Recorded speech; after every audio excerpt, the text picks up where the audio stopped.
Student welcome my YouTube channel. जाइए सनीसा academy पर, channel को सब्सक्राइब कीजिए।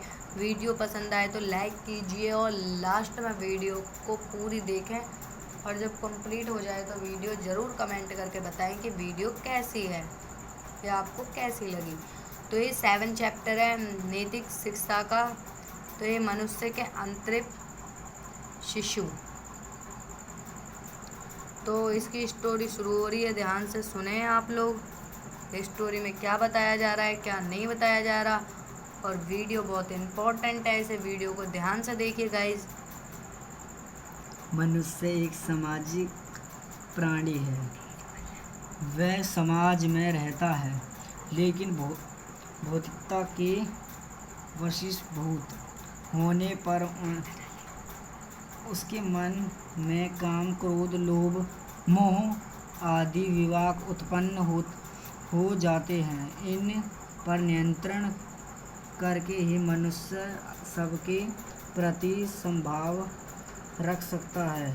जब मनुष्य कामनाओं के अधीन हो जाता है, तब उनके पूरा न होने पर वह आवेश में आकर कोई दोष पर बैठता है। कामनाओं के कारण ही उसके भीतर काम, क्रोध, लोभ और मोह के उत्पत्ति होती है और इन्हीं के वशीभूत होकर मनुष्य गलत आचरण करता है। अंत इन्हीं विकारों को मनुष्य के आंतरिक शत्रु बताया गया है। एक ब्राह्मण था। उसे किसी कार्यवश बाहर जाना था।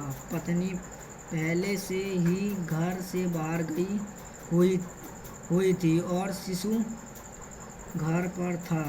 उसने सोचा शिशु को किसके भरोसे छोड़कर जाए। तभी उसके मस्तिष्क में एक उपाय आया। क्यों न पुत्र के सामने पाले गए नेवले को पुत्र की रक्षा के लिए नियुक्त पर कार्य के लिए चला जाऊं। ऐसे निश्चय करके ब्राह्मण चला गया। ब्राह्मण के जाने के बाद नेवले की दृष्टि काले सांप पर पड़ी, जो शिशु की तरफ आगे बढ़ रहा था। उसने शिशु की रक्षा के लिए सांप को मारकर टुकड़े टुकड़े कर दिया। नेवले का मुंह सांप के खून से लथपथ हो गया। इसी दौरान ब्राह्मण घर आ गया। नेवले के मुख को खून से लथपथ देखकर ब्राह्मण ने सोचा नेवले ने शिशु को मारकर खा लिया है। उसने क्रोधित होकर पुत्र मोह में नेवले को मार दिया। वीडियो अच्छे लगे तो सब्सक्राइब करें, लाइक करें सनीसा अकेडमी चैनल।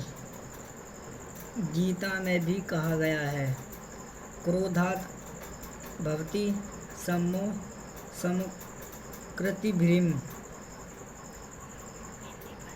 क्रोध से समोह होता है, समोह से स्त्रीभ्रम, स्त्रीभ्रंश से बुद्धिनाश और बुद्धिनाश होने पर मनुष्य ही नष्ट हो जाता है। जिस प्रकार ब्राह्मण ने क्रोधवश और पुत्र मोहवश बिना कुछ सोच विचार वफादार नेवले को मार दिया। जब ब्राह्मण ने अंदर जाकर देखा तो शिशु स्वस्थ खेल रहा था और उसके पास एक काला बड़ा सांप मारा पड़ा था। यह देखकर ब्राह्मण को बहुत पश्चाताप हुआ। क्रोध के समान कोई अग्नि नहीं है और मोह के समान शत्रु नहीं है। जैसे ब्राह्मण ने क्रोध के वशीभूत होकर और मोह रूपी सूत्र से ग्रस्त होकर नेवले को मार दिया। सुबुद्धि और दुर्बुद्धि घनिष्ठ मित्र थे। दोनों मित्र खुदाई का काम करते थे। एक दिन खुदाई करते समय उन्हें खजाने से भरा हुआ घड़ा मिला। शुद्धि और बुद्ध अपने मित्र दुर्बुद्ध से बोला, मित्र इसे अपने पास रख लो, बाद में आपस में बराबर बराबर बांट लेंगे। बुद्धि के सामन मन में लोभ आ गया। लोभवश सोच, यदि से सुबुद्ध को मार दूं तो सारा खजाना मेरा हो जाएगा। उसने सुबुद्ध को मारने के लिए एक जहरीले सांप को उसके कमरे में छोड़ दिया, परंतु सुबुद्ध पहले से ही किसी कारणवश बाहर गया हुआ था। कुछ समय बाद दुर्बुद्ध ने यह देखने के लिए कमरे में प्रवेश किया कि मित्र की मृत्यु हुई है या नहीं। जैसे ही उसने प्रवेश किया, वैसे ही दरवाजे के पीछे फन फैलाए बैठे सांप ने उसे काट लिया और उसकी मृत्यु हो गई। सच ही कहा है, कामनाओं के समान रोग नहीं है और लालच करने के समान बंध नहीं है।